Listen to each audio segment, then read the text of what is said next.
भारत की राजनीति में वंशवाद को लेकर बहस फिर से गर्म है।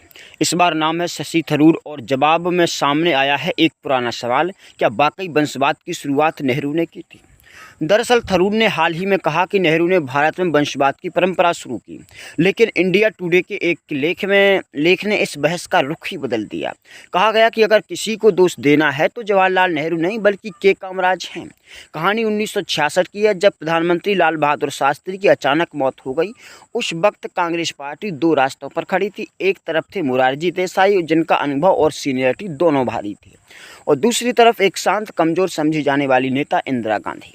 कहा जाता है कि पार्टी के भीतर की सिंडिकेट और कामराज ने तय किया कि इंदिरा गांधी को आगे लाना आसान होगा, वो नियंत्रण में रहेंगी, और इसी राजनीतिक गणित ने भारत में वंशवादी राजनीति की पहली नींव रख दी।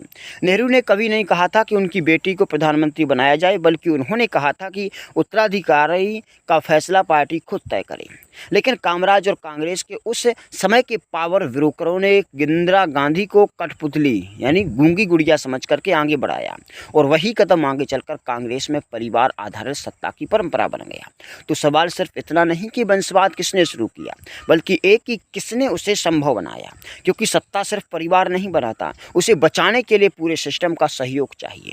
जहां सवाल उठते हैं, जवाब तलाशे जाते हैं, क्योंकि यह तर्क भारत।